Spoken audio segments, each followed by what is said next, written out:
দেশ ভারত সীমান্তে আবারও বিএসএফের গুলিতে এক কিশোরীর মৃত্যু হয়েছে। মৌলভীবাজারের কুলাউড়ায় স্বর্ণা দাস নামে ১৪ বছর বয়সী ওই কিশোরী তার পরিবারের সাথে ভারতের ত্রিপুরায় তার ভাইয়ের কাছে যাওয়ার জন্য অবৈধ অনুপ্রবেশের চেষ্টা করে। তখন ভারতের সীমান্তরক্ষী বাহিনী নির্বিচারে গুলি চালানোয় স্বর্ণার মৃত্যু হয়। কিশোরীর লাশও ফেরত না দেওয়ার অভিযোগ পাওয়া গেছে। আরও জানাচ্ছেন ইমতিয়াজ আলম।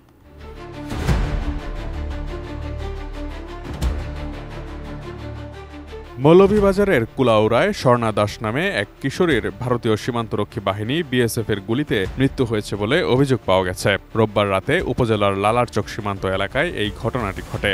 পরে সেই মৃত কিশোরীর লাশ বিএসএফ নিয়ে গেছে বলে জানা গেছে। সোমবার সন্ধ্যার দিকে বর্ডার গার্ড বাংলাদেশ বিজিবির ৪৬ ব্যাটালিয়নের একদল নিহতের বাড়িতে যায়। এ সময় খবরটি এলাকায় জানাজানি হয়। স্বর্ণা উপজেলার পশ্চিম জুরি ইউনিয়নের কালনিগড় গ্রামের বাসিন্দা পরেন্দ্র দাসের মেয়ে। সে স্থানীয় নিরোদ বিহারী উচ্চ বিদ্যালয়ে ৮ম শ্রেণীতে পড়ত। পরেন্দ্র দাস জানান, তার ৪ ছেলে মেয়ে। তার এক ছেলে দীর্ঘদিন ধরে ভারতের ত্রিপুরায় থাকেন। ছেলেকে দেখতে স্ত্রী সঞ্জিতা দাস মেয়ে স্বর্ণাকে নিয়ে গতকাল রাতে স্থানীয় ২ দালালের সহযোগিতায় লালারচক সীমান্ত দিয়ে চোরাই পথে ভারতে যাওয়ার চেষ্টা চালান। এ সময় তাদের সঙ্গে চট্টগ্রামের এক দম্পতিও ছিলেন। রাত ৯টার দিকে ভারতের কাঁটাতারের বেড়ার কাছে পৌঁছালে বিএসএফ তাদের লক্ষ্য করে এলোপাথারি গুলি চালায়। এতে স্বর্ণা ঘটনাস্থলেই মারা যায়। তাদের সঙ্গে থাকা দম্পতিও আহত হন। গুলি থামার পর সহ বাকিরা লালারচক গ্রামের একটি বাড়িতে ঢুকে আশ্রয় নেন। পরে আহত দম্পতিকে চিকিৎসার জন্য সিলেটের এমএজি ওসমানী হাসপাতালে পাঠানো হয়।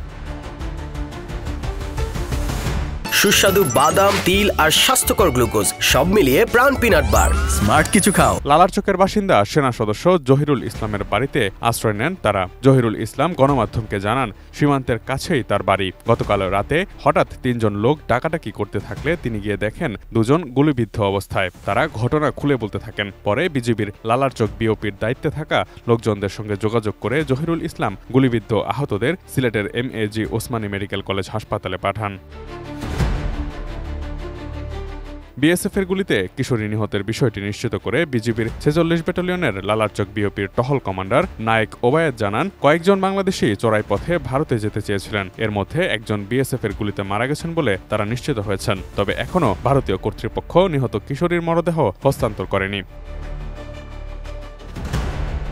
বাংলাদেশি কিশোরীর মরদেহ হস্তান্তরের ব্যাপারে জানতে চাওয়া হলে কুলাউড়া থানার ওসি বিনয় ভূষণ রায় জানান, বিষয়টি সম্পূর্ণ আইনি প্রক্রিয়াধীন।